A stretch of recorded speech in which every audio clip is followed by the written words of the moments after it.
Welcome back and good morning. It is Sunday, October 27th.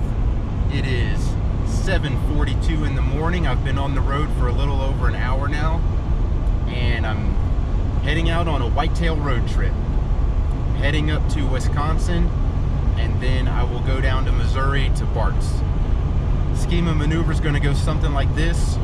I'm going to arrive in Wisconsin tomorrow at about lunchtime, and then I'm going to stop by John's store. John's the fellow that let me turkey hunt on his place a couple times.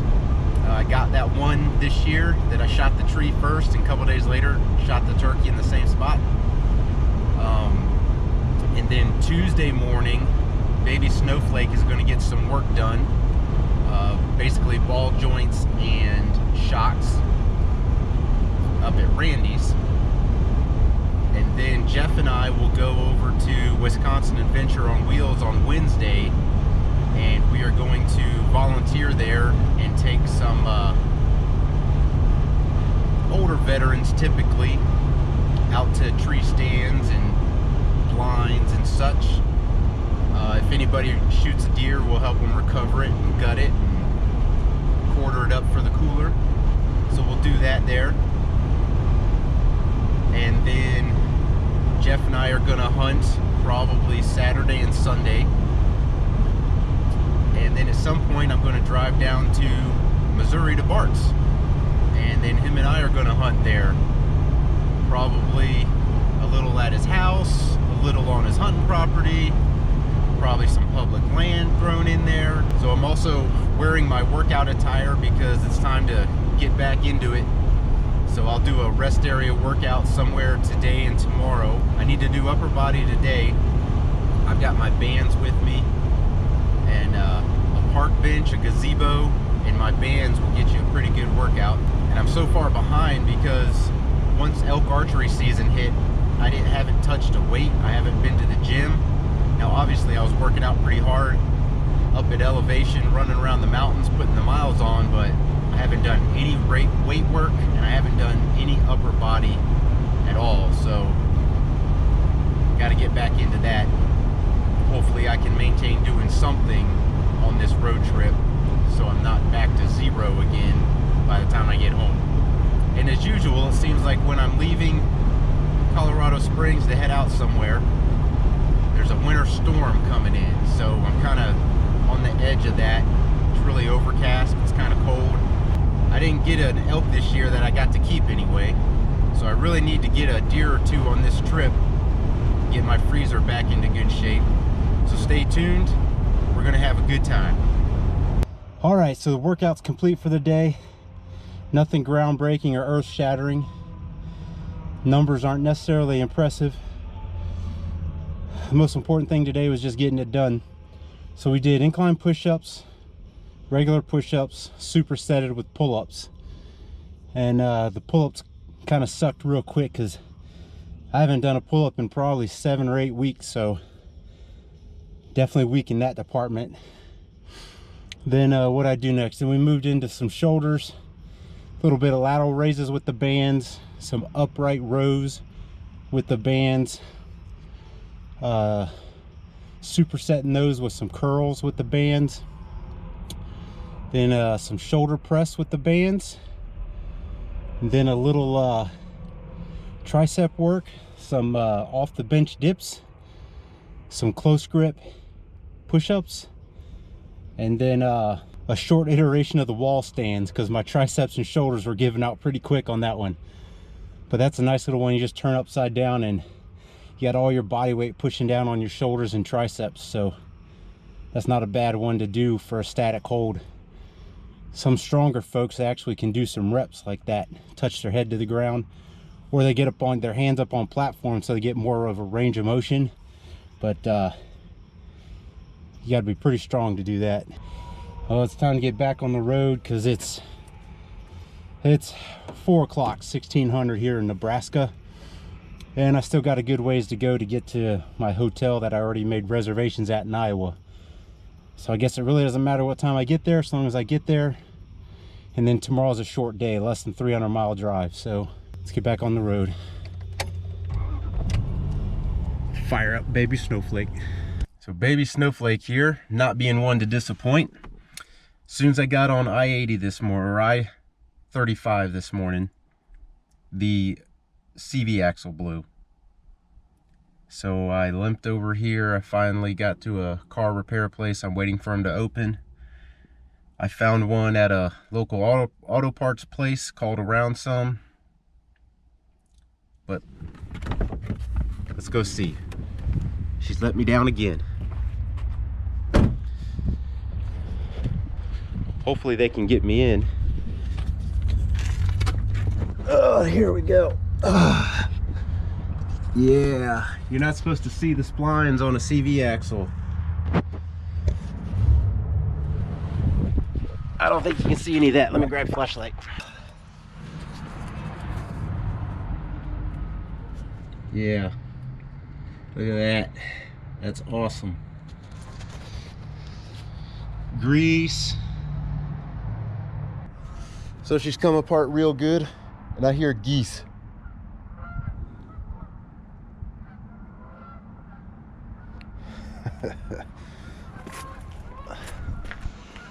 Oh.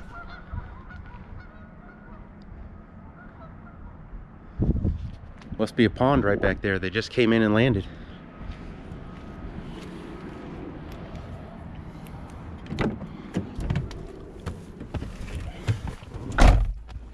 So despite the fact that I was getting some work done on baby Snowflake tomorrow anyway, it wasn't the right part. So I did not have CVs or wheel bearings in mind this go around. I was going to do that probably in the spring.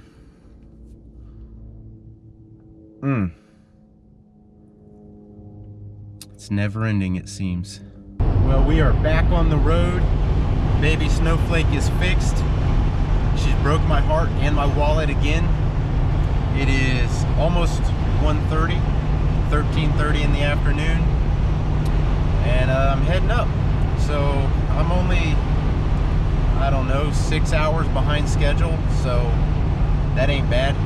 But supposedly I've now got the updated 2003, Snowflake's a 2000. I got the updated 2003 CV axle and inner shaft, so hopefully I don't got to worry about the passenger side again. And so goes our toxic relationship. I just wonder how much longer I can stand it. I'm reminded of that song by The Offspring, Low Self-Esteem. But I just love her. I just love her. On the upside, I did do my lower body workout while I was waiting for the repairs. So I don't have to do that today. That's already done. All right, so far Tuesday has gone a lot better than yesterday, at least as far as yesterday's CV axle fiasco did. So this morning, Jeff and I got up early like he normally does. And we worked out down in his gym a little bit, and he went to school, and I went over to Randy's and got the parts installed I wanted done, which all 4 shocks, ball joints, upper control arm. So we did all that. Then I had an appointment to get the alignment done. Since that was done, got that done, and now I am headed over to John's. And John's is the place that I turkey hunted this spring. And so he's already there. He's already in the stand. It's almost 3 o'clock right now. And so what I'm going to do is I'm going to get there. I'm going to jump into the cabin. I'm going to change clothes and then get into a stand that's near there. Now it is cold and it is windy, real windy. So I definitely got to make sure I've got a good windbreak for my outer layer. I can't quite get to all my stuff because, as you can see, it's all packed in back there, but I can get to my bow, I can get to my quiver, I can get to my hunting clothes, and I can get to my boots. So that's what we're gonna do. We're gonna do the Superman quick change in the cabin and get into the stand and catch almost the last 3 hours of the day out in the stand. From what I know about the lay of the land there, I'll be sitting in a spot that I think there's a little food plot in front of it, but it's also a spot where the deer come off of the neighboring properties and go through John's, and sometimes they come through right where I'll be sitting, so that'll be nice. It'll be nice just to see some deer, to be honest. After my elk fiasco, I wouldn't mind just seeing some deer. Well, it's like deja vu from turkey season, except there's more leaves on the trees now than there were then.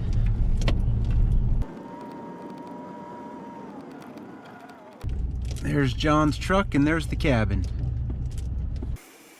I made it into the stand. Let me give you a view here. It goes all the way around.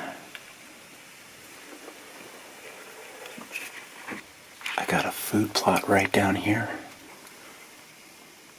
In the spring, there was a good path coming up out of this draw, coming up through here. And there's a pond down there that had some bear footprints. So I've done my range finding, get some markers out there, and it's time to sit and kind of try to look through the trees a little bit.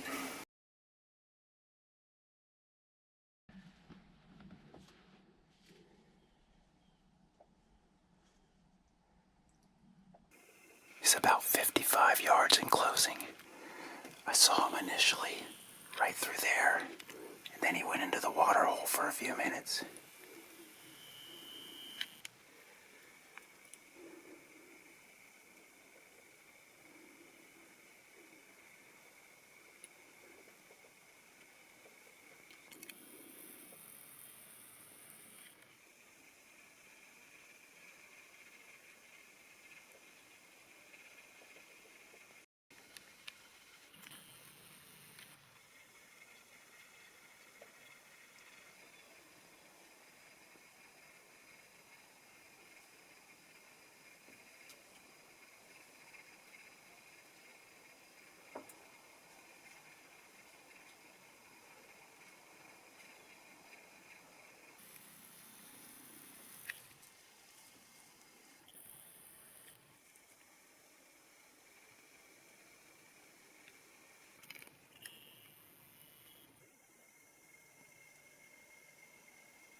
Boy, I thought by the time he got up there that he would smell me.